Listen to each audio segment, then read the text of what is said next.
mag-subscribe ka na.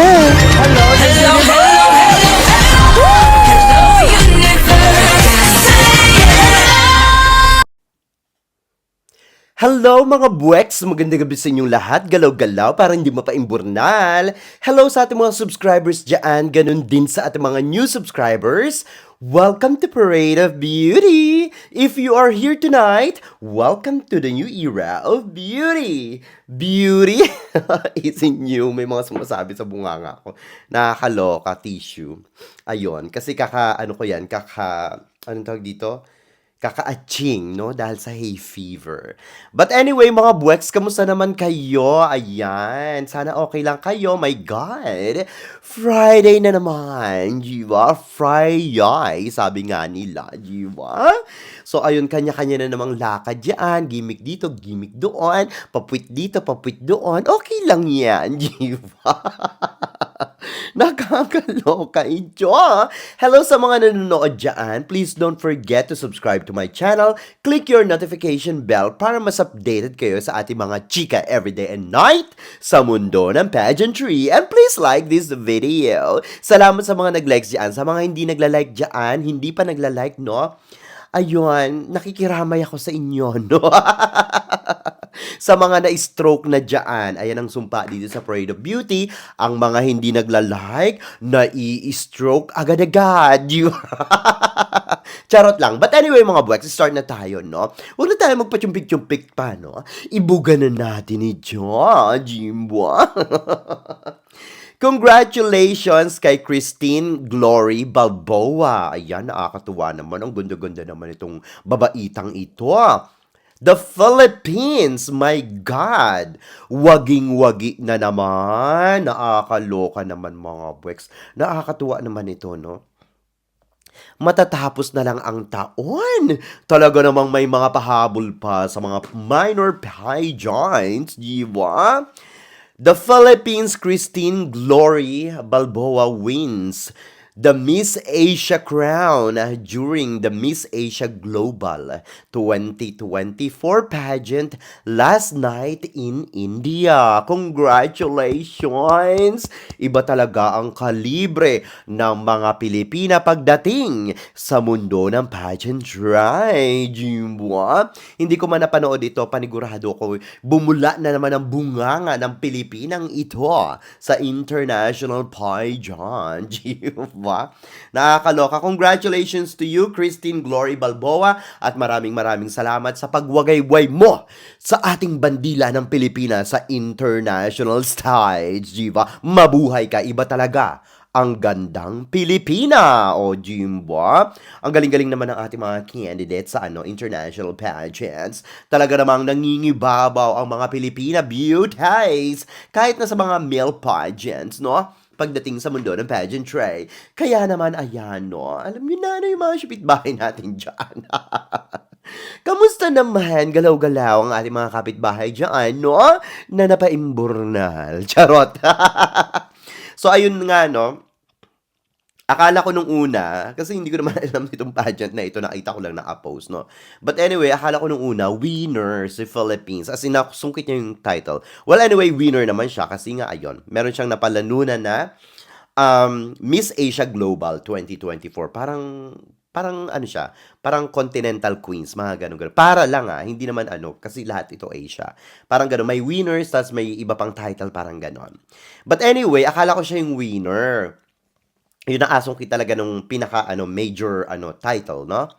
So, ang nanalo diyan ay si Miss India. Ayan, di ba? Ginanap sa India, nanalo din ang India. Di ba?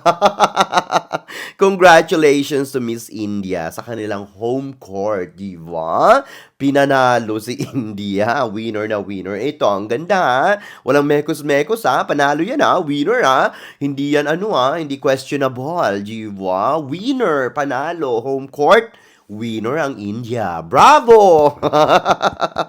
Charing. So, ayun nga, no? Nanalo ang ating title, ibig sabihin ng ating kandidata si Miss Philippines at second runner-up naman, diba? Plus, itong ang award na ito, or award ba ito, or title din, no? Na Miss Asia Global 2024. Panalong panalo, diba? Talaga namang another crown sa mundo ng pageantry para sa Pilipinas. Di ba? Nakakaloka naman. Grabe naman, Philippines! Ano ba? Di ba? Hinay-hinay naman dyan, di ba? Inggit na naman dyan ang ating mga syupit bahay dyan si Chabi-Chabi, no? Alam nyo na. Cry-cry lang sila dyan si Chabi-Chabi, di ba? Winner again ang Philippines. Di ko knows na may mga kumbaga, may pageant din palang ganun, no, na ganito. Hindi ko alam itong pageant na ito eh. Sobrang grabe, ang dami ng pageant. Kumbaga, nakakalito na rin minsan sa totoo lang, no? Na parang dati Miss Universe lang, Miss World, Miss International, Miss Earth, ganyan-ganyan, no? Yung kanilang mga, let's say, original foundation, no? Sa beauty pageant. Tapos, ayan, nagka-outlet branch na sila, di ba? Nakakaloka, ang dami-dami.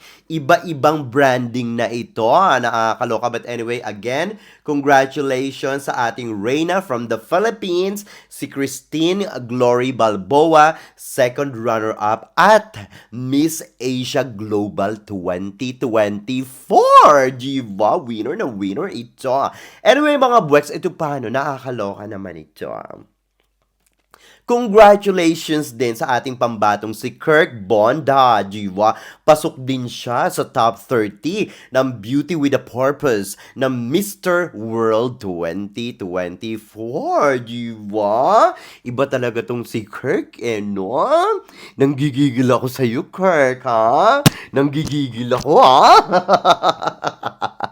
Charito, diba? Grabe, nakakaloka. Ang ganda ng laban ni Kirk dito. Jibo! Charot! Hindi kasya sa bunganga ko ito, mga buweks. Ang laki nito, nakakaloka. Anyway, ayun nga, no, winner na winner si Kirk dito. Congratulations kay Kirk. Talaga naman sa costume din, di ba? Nanalo din. Hindi naman nanalo. Kung baga pasok siya sa top 20, talagang hindi siya nawawala sa listahan ng mga winners, di ba? Ito yung mga pumasok dyan sa Beauty with a Purpose top 30. Nandyan si Australia, Belgium, Botswana, Brazil, Cambodia, Dominican Republic, El Salvador, o diba? Taray, England, France, diba? Guinea, India, Indonesia, diba? Taray, Ireland, Italy, Jamaica, Lebanon, Malaysia, Mexico, Montenegro, Myanmar, Nepal, Philippines, Puerto Rico, Sierra Leone, South Africa, South Sudan, o diba? Spain, Sri Lanka, Thailand, o diba? Vietnam, ang tsara. Pasok din ang ating palang mga syupit bahay, di ba? Congratulations sa top 30 ng Beauty with a Purpose. O, Jimba, panalong panalo. Ayan, bukas na ang kanilang coronation night. Ayan, 7 p.m. Tama ba? 7 p.m. So, ano yan? Nauuna yata yung Philippines or delayed tayo ng 1 hour. Dito naman sa Australia, 4 hours kami ahead sa Vietnam, no? Parehas sila ng oras ng Thailand eh. So, bukas makakapag-live tayo, bukas ng gabi. Kasi, finish ko 9 p.m. sa work. So, ayun, bali, mga 11 p.m. yan. 7, 8, 9, 10, 11. So, 11 p.m. So, swak na swak yung ano natin, yung schedule natin dyan, no? So, good luck dito sa ating kababayang si Kirk Bonda. Talaga namang super proud sa iyo, ang mga Pilipino, ang bansang Pilipinas, sa iyong total performance, no? During the costume competition. Ayan, kudos, diba? Iba talaga mga igurot, no? Ang kikinis, di ba? Although may lahi siyang iba, no? Pero alam niyo sa totoo lang, napapansin ko ang mga igurot, no? Diyan sa Baguio, ang kikinis. Ilang beses nakapunta diyan sa ano sa Baguio eh. Ang dami ko na nakitang igurot, no? Pero syempre hindi pa ako nakatikim ng igurot. Hindi pa. Siguro pag nagbalik ako doon, di ba? At saka ang gagwapo ng mga igurot, no? Sa totoo lang, at magaganda rin. But anyway, good luck sa iyo, Kirk Bondan. Alam namin na hindi mo ipapahiya at ipaiimburnal ang bansang Pilipinas, di ba?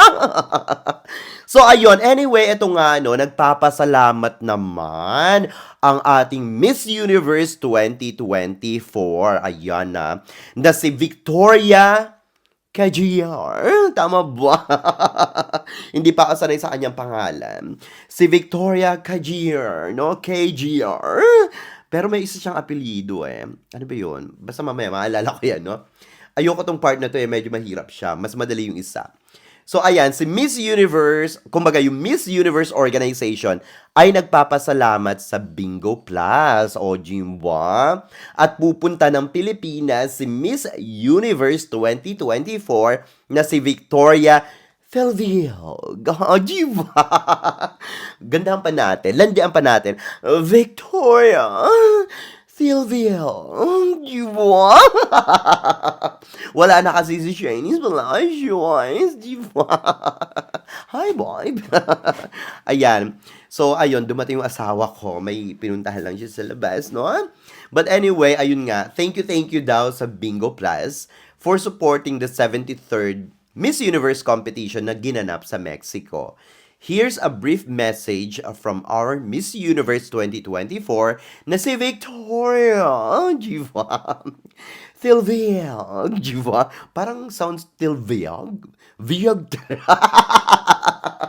Natawa naman ako sa biyag. Sana all may biyag. Diba? Charot. So, ayun nga, no. Sabi niya, thank you, Bingo Plus, for supporting. Ay, yun nga yun. Nabasa nga natin yun. The 73rd competition. There's a brief message from our Miss Universe 2024, Victoria Tilvia. God, you Natatawa ako. But anyway, mga buweks, no? Napakasaya naman ito, di ba? Napakasaya naman ng Philippines, di ba? Welcome Miss Universe 2024, Queen Victoria Tilvio. God, di ba? Nakakaloka, biruin nyo Philippines, di ba? Isa lang naman sa mga listahan na talaga namang dinarayo na mga bagong nakoronahan sa Miss Universe. Pagpapatunay lang yan na ang Pilipinas ay hindi mawawala sa mundo ng universe, diba? Talaga namang, syempre, dadalawin nila yan. Syempre, Philippines yan, may sash factor. Sikat yan, diba? Powerhouse country. The real powerhouse country. Legit powerhouse country. Hindi tulad ng iba dyan, si Chabi-Chabi, diba? Yung mga bahay natin, sinasabi nila na, ay nako, diba? Na powerhouse daw sila, Jimwa. Power bank. Charing. So, ayun, looking forward for sure ang mga Pilipino dyan at ang ating bansang Pilipinas dito kay Victoria Telbion. God, Jimwa. Kudos naman sa Miss Universe organization and of course, sa Miss Universe of Philippines organization, syempre sila ang mag-host niyan, di ba? Sila ang may, responsibilidad dyan, di ba? Kudos sa Miss Universe of Philippines. Ayan. At mga Pilipino, ayan, ang bagong nakaronahang Miss Universe na si Victoria ay pupunta ng Philippines. Kaya sugod na sa airport para may para may nabulol. Para may mai-content na agad-agad. Diba? Anyway, ito na naman mga buweks, no? Nakakaloka naman ito. Nako, nakakaloka ito Sabi daw, agree ba kayo sa komento ni Lupita Jones, diba? Tungkol sa Miss Universe pageant in Mexico. Kasi diba, ang dami naghahanap kay Lupita Jones kung pupunta siya doon, kung mamamataan daw siya doon. Siyempre, ikaw ba naman, hindi. Etong si Lupita Jones, gusto ko yung personality nito in fairness Hindi siya plastikada, no? Hindi plastic na tao. Kumbaga, kung ano yung nararamdaman niya or kung ano yung gusto niyang sabihin na sa tingin niya naman ay makatotohanan talagang sinasabi niya, no? At hindi siya nagpapaka, plastic talaga. Napakatotoong tao nito. So, ito mga bugahan niya. So, ang sabi niya, bakit nga naman siya magpapaka-ipokrito na magpunta sa Miss Universe, di ba? At makibalita sa Miss Universe after itong ipaimbornal ng Miss Universe organization last year, di ba? So, itong sabi niya, I didn't see Miss Universe, but it's a circus, o Jimboa. I'm not interested in returning, and what starts badly ends badly. Oh my God! Diba sobrang malaman ang mga binitawang salita at maaanghang nitong si Lupita Jones, diba? There were her words after the Miss Universe pageant that took place in Mexico. Actually, naka-ano yan naka ang tawag dito, Latik yung language, no? So, tinranslate lang nila. So, ay nakakaloka, no? Well, sa totoo lang, no? Totoo naman, di ba? Yung mga sinasabi nitong si Lupita Jones, di ba? I was looking forward to meet her during Miss Grand International. Kaya lang hindi ko siya nakita. Sayang, hindi siya nagpunta. But anyway, ayun nga, kasi di ba siya na yung national director ng Miss Grand Mexico, di ba? But anyway, yung kandidata nila na interview natin, sobrang bait din naman talaga. At saka ang ganda, di ba? Sana natanong ko sa kanya si Lupita Jones, no? Sayang. Hindi ko naalala. But anyway, ayun nga, no? Well, to be honest, totoo naman yung mga sinasabi niya, di ba? Iba na talaga ang Miss Universe ngayon. Nabawasan ng kinang nito, di ba? Hindi pa naman nawawala. Pero nabawasan. At ramdam na ramdam natin yun at kitang-kita natin. Hindi tulad noon na masasabi mo na ito ang most anticipated pageant, no? Sa buong mundo. So, hindi na siya ganon. Sa part na yon nalulungkot ako. I'm sure kayo rin nalulungkot, di ba? To be honest, tama siya. Tama siya. Seems the judges, kumbaga, didn't like to win. Sometimes, no, yung mga Asian beauties, especially from the Philippines, di ba? Yung mga nakaraang-raang taon. Ito lang talagang si Chelsea, she did a very unique finest sweet passerella on stage, di ba? Lalo na nung coronation night, ayan, di ba? Yung hinahanap yung tampisawak, talaga namang ibinuga nito ng bonggang-bongga, di ba? They denied it, di ba? Hindi nila pinansin, hindi nila pinasok sa top 12. Although deserving si Chelsea Manalo sa top 12 talaga. Ayaw nilang matalbugan, di ba? Yung mga latik sa totoo lang. Kasi nga, pag pinasok nila si Chelsea Manalo sa top 12 nung time na yon or si Michelle Marquez D sa top 5 nung last year, ay alam nila talagang lalamunin talaga sila ng buhay ng galing ng mga Pilipina candidates natin sa Miss Universe. Di ba? Talagang bubula ang mga bunganga nito at talaga namang malalaso ng bonggang-bongga pati yung mga doon. Yung mga host, di ba? At syempre yung mga kandidata doon papasok sa top 5, di ba? Kaya ayaw nilang pahawakin ng mikropono ang Pilipino. Di ba? Kasi nga natatakot sila, di ba? Natatakot silang mapaimbornal. Anyway, ayun nga, no? Super agree ako sa kanya. The prestige is nowhere to found na talaga, no? Nakakaloka, nakakalungkot. Sa totoo lang, parang ito yata yung hindi magandang production, no? Pinakamababang production na nakita ko sa competition ng Miss Universe. Or ibig sabihin sa Miss Universe history, no? Ito yung paimburnal na production. Sa totoo lang, ang dilim, hindi naman ganun kapasabog yung stage, pati yung introduction nila, yung nagpapakilala sila, di ba? May kaburingan ito, may pagkaboring. It was during Steve Harvey, yung alam mo yun, nung time na yun, na nakita ko talaga may pagka-class or pagka-classy itong Miss Universe organization or competition. Nung nawala na si Steve Harvey, parang wala na no? Parang hindi na siya organized, basta parang ganun, iba na yung dating. So anyway, ayun no, kumbaga wala nang gaanong kalidad ang Miss Universe. Pero ang engagement nito ng Miss Universe organization talaga namang winner na winner pa rin, di ba? Wala naman ako masabi dito kay Hello the Universe, at saka kay Raul Rocha sa kanilang organization. Talaga namang pumapalo pa rin sa views. Winner na winner ang engagement, di ba? 200 million lang naman plus ang kanilang overall view sa Telemundo, no? Sana pinakita nila yung resibo, hindi naman natin nakita. But anyway, ayun no, hindi mo maiitsapwere yung Miss Universe organization. Masasabi mo pa rin Miss Universe is Miss Universe. Iba talaga yung tinatag nitong pangalan, etong pageant na ito, no? Tapos ayun nga, syempre, eto nga no, may sasali pang mga trans diyan. Kumbaga, let's say sabihin natin ito no, nawala na yung kalidad ng Miss Universe, 'di ba? So ang daming pautot ng Miss Universe organization ngayon. Tapos ayan, may sumasali na transgenders, and then meron na ding mga seniors, so on and so on. So parang alam mo 'yon. Lang. Nakakalungkot lang yung inclusivity na sinasabi na parang okay yung inclusivity kung siguro babae tapos medyo malaki, 'di ba? Yung ganun may built yung katawan, pero yung I believe yung transgenders, meron naman silang sarili nilang pageant. Like yung, excuse me, Miss International Queen, di ba? Or yung iba pang pageant. Sana doon na lang, di ba? And then yung mga lola din, pwede na sumali. Wala nang age limit, yung mga ganyan-ganyan. Meron din pwede rin buntis, may mga ganyan. May divorce, ganyan-ganyan, married, di ba? May anak na. So parang hindi na miss yung dating. So ayun no, mas maganda yung Miss Universe noon kesa ngayon. Sa totoo lang no. Parang typical na lang na pageant yung dating niya sa tingin ko. Parang hindi ko naman sabihin na nawala na yung class. I mean, I'm not gonna say that, no? Miss Universe still has its class.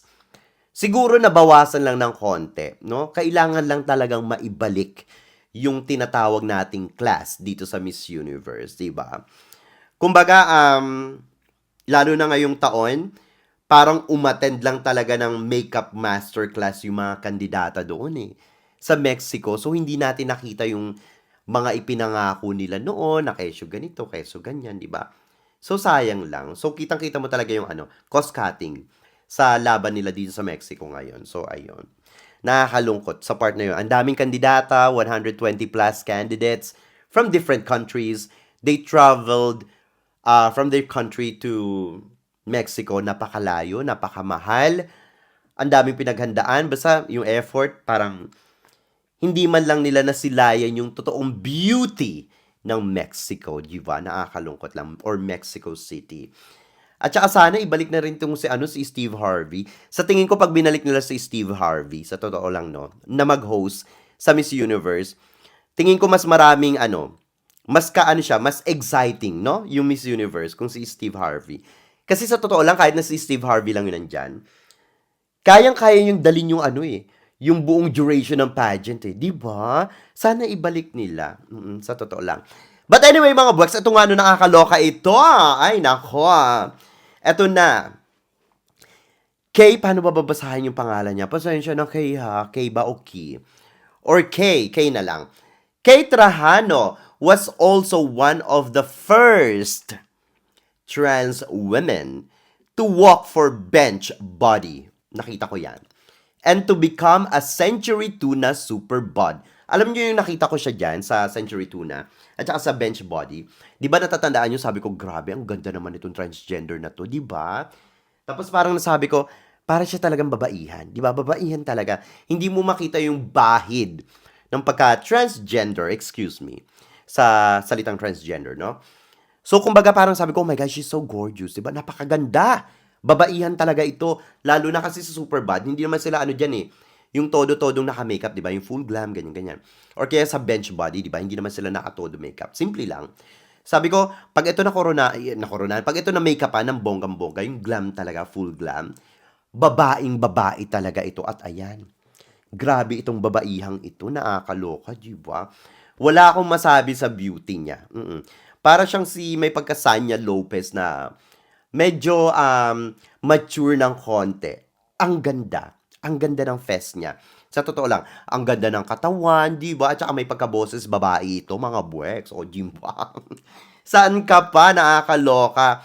So, ayan siya nga ang first trans woman na magkukumpit sa Miss Universe of Philippines or Miss Universe Pampanga. Ayan. Miss Universe Pampanga. At kung papalarin siya, syempre, siya ang magre-represent ng Pampanga sa Miss Universe of Philippines 2025. O, diban siya, right? But anyway, no, tulad nga ng sinabi ko, sana yung mga transgender sumali na lang sa kanilang sariling pageants, no? Pero wala naman din kasi tayong magagawa. Kung halimbawang sa Miss Universe organization itself, no, nagtatanggap sila ng ganyan, yung kanilang inclusivity. And of course, I believe na kahit sino pa man na mga tao or kasama doon sa inclusivity, may karapatan sila na mag-join. We cannot stop that, no? Kahit na sabihin nating hindi tayo pabor, pero ayan na yan eh. Wala tayong magagawa, no? So what we need to do, just enjoy the show. Just enjoy the pageant kasi passion natin ito. And please, sa ating mga kababayang Pilipino, support our candidate. Kahit na sino pa man ang maging kandidato pambato natin ng Pilipinas sa bawat international pageant, Lalong-lalo na sa mga famous pageants, no? Like Miss Universe, Miss Earth, Miss International, Miss World. And yung mga minor pageants na rin. Dapat tayo mga Pinoy sumusuporta sa ating kandidato, no matter what, di ba? So kahit na hindi natin sila yung favorite na manalo sa ganito, ganyan-ganyan, it doesn't matter. Ang nire-representa niyan ay Pilipinas. So dapat tayo mga Pilipino ay nag-unite. Matuto na tayo sa nangyari dito kay Chelsea Manalo. So sana itong nangyari na ito ay hindi na maulit. And please, let's just forgive. We cannot forget, but of course, ibigay natin yung second chance sa mga pangyayari ngayon. I'm pretty sure everything will go smoothly and etong nangyari na ito, kung ano man yung nangyari, no, maging aral para sa lahat. But anyway, go back dito kay Kay Trajano. Okay. Well, first of all, congratulations. Ang ganda-ganda niya. She's so gorgeous. Oh my God. Parang paano na lang kung siyang magiging kandidata natin, first ever transgender from the Philippines. Hindi malabo yan. Bakit? Kasi ang Miss Universe Philippines, nakikita ko sa kanila, mahilig sila mag-experiment. Di ba? Mahilig sila mag-experiment. Like yung eto na lang kay Chelsea Manalo, yung mag-base na lang tayo sa huli. 'Di ba? First black Barbie from the Philippines, 'di ba? So ayan, paano na lang kung mag-experiment sila na first ever transgender representative from the Philippines to Miss Universe 2025. Panigurado ako mag-iingay ng bonggang-bongga ang mga Pilipino. Siyempre, babatikusin ito. And after nyan, siyempre, pag nanalo, ayan. I'm proud Filipino, di ba? Nakakaloka kayo. But anyway, no? Well, alam ko marami nagtatanong sa akin dito sa aking Facebook page, no? To answer all your questions, eto ha. Alam ko tinatanong yun na bakit may ganito, bakit may ganyan, bakit siya nakasali. Kasi di ba sabi nila sa Miss Universe Philippines Organization, and sabi nila, hindi naman nila kino-close yung door para dito sa mga transgenders, mga kapatid natin, no? Sa LGBTQIA+. Yung Miss Universe Philippines, hindi naman nila sinarado ang doors para sa kanila. It's just that, sa Philippines kasi, kailangan, or let's say sa Miss Universe Organization, ang kailangan, kung hindi ako nakakamali, kailangan, dun sa passport mo, nakalagay that you are a woman. Hindi transgender, hindi male, hindi ganon. Kailangan talaga you are a woman. So ngayon, eto ha, ibig sabihin, open yung Miss Universe Philippines to accept transgender women. Basta meron silang passport na nakalagay doon na babae sila. Okay? Malinaw yan. So ngayon, hindi naman papapasukin or papayagan ng Miss Universe Pampanga or Miss Universe Philippines Pampanga etong si Kay na lumaban sa kanilang anong tawag dito, sa kanilang papageant ng Miss Universe Philippines Pampanga kung bawal, di ba? Hindi naman siya papayagan kung bawal. At kung hindi woman yung nandoon sa kanyang passport. Common sense. Kasi Miss Universe Philippines or Miss Universe Philippines Pampanga, definitely, they knew kung ano yung mga pinirmahan nilang kontrata, kung ano yung mga policies, rules and regulations, yung mga protocols. Hindi nila yan aanuhin. Hindi nila yan echepwerahin, no? So, to answer all your questions, kasi marami nagsasabi kung paano siya nakapag-join. Ito para sa akin lang. Naisip-isip ko lang. So, kasi, di ba, sa Pilipinas kasi, wala pa tayong batas na pwede na, kumbaga, na pwedeng nag-gender change documents. 'Di ba? Wala pa tayong ganyang batas. Kaya talagang hirap ang ating mga kababayan or kapatid sa LGBTQIA+ na sumali sa Miss Universe of Philippines. Kasi wala pa tayong batas sa ganyan. Hindi pa inaalaw yan. So eto, sa ibang bansa, lalo na sa Amerika, sa Australia, ganyan, no? Or sa iba pang bansa na ina-accept yung mga ganyan-ganyan, no? Pwede yan. Pwedeng-pwede mga buweks. Mabilis lang. Basta may lawyer ka, may pera ka, mabilis lang yan. especially sa US. And of course, European countries, kung hindi ako nagkakamali, no? Miss Universe of Philippines only allows someone to compete if she is legally female in her documents. Malinaw yan, pinaliwanag nila yan, no? Or passport, birth certificate, etc., etc. So now, if we follow yung logic, the only plausible explanation sa pagka-qualify o pagkaka-qualify ni Kay sa Miss Universe of Philippines Pampanga is that just she actually had her gender change abroad. Obviously. So sa tingin ko, yan ang dahilan. Sa passport niya, sa birth certificate niya, etc., etc., she is definitely a legit female already or completed, no? Na nagawa niya na sa abroad. Yun lang ang natatanging paraan at dahilan kung paano siya nakapasok at binayagang sumali sa Miss Universe Philippines Pampanga, diba? So meaning, babaihan na siya or female na siya at yung mga documents niya since legal ang pag-change ng gender sa ibang bansa. Diba? So, ganun yon. With that, sa pagbalik niya dito sa atin sa Pilipinas, sa ating bansa, no? Maybe dual citizen siya, ganyan, no? Or dual citizenship. Female na talaga ang nakalagay sa mga dokumento niya. So, di ba, madali lang naman ano yung logic or i-analyze. Oh, tama ba yun? Isipin kung bakit siya nakapasok. Ganun lang yun. So, kumbaga, yung passport and birth certificate niya, nakalagay dyan, definitely, female na siya. Gumastos, nag-effort ang lola nyo. O, di ba, winner? Talagang gusto niya yung dream niya makamit sa pagsali ng Miss Universe.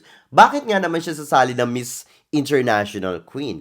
Kung babae na siya. Diba? So, ayun, yun lang naiisip ko, no? Kung kukuha naman siya ng Philippine passport, kung iniisip nyo, no? Halimbawa, okay, sige, nag-expire na yung passport niya, definitely meron pa yung Philippine passport, or let's say, yung last Philippine passport niya na nag-expire, for example, ano pa siya doon, male pa siya, no? So, ngayon, pag pinalitan yung passport niya, na pa-renew siya ng Philippine passport, female na rin definitely ang mailalagay niya doon. Definitely yan, no? Automatic na yan. Since yung mga documents niya ay already altered na sa ibang bansa. Diba? So, ayun, just correct me if, if I'm wrong. Just correct me if I'm beautiful. Ganon. Diba? So, ayun. But anyway, mga buweks, ayun lang, no? Sa opinion ko, para talaga sa akin, yung mga inclusivity, yung mga lola-lola, may mga anak na, or anong tawag dito, nakapaghiwalay na sa mga asawa, no, yung separated, ganyan-ganyan. Or yung mga transgenders, I believe, they should join the right pageant for them, no? Right pageants for them. Pero, syempre, since may pagkakataon dito, yung inclusivity na Miss Universe, so why not, di ba? So, let's just support our candidates. Huwag na tayong humanash sa social media dahil definitely kung siya man ang magre-represent ng ating country sa Miss Universe 2025, panigurado ako na marami tayong maririnig na naman dyan na mga hanash sa tabi-tabi. Dapat suportahan natin kahit na sino man ang magre-represent ng ating country sa international stage. Transgender man ito, may anak man ito, lola man ito, or kahit na sino pa man ito. Dahil dala-dala nila ang bandila at pangalan ng ating bansang Pilipinas. Diba? Anyway, mga Bwex, ano sa tingin nyo? Ano masasabi nyo dito sa ating mga chika ngayong gabi? Ayan, kayo ba? Sang-ayon ba kayo? In favor ba kayo dito sa ating kauna-unahang transgender candidate sa Miss Universe Philippines Pampanga at sa mga iba pa nating mga chika? Ano masasabi nyo? Mag-ingay kayo sa ating comment section para makita ko rin ang inyong mga opinion. Hanggang sa susunod nating mga chika-chikahan. Bye for now, mga blacks, and I love you all. Bye! See ya!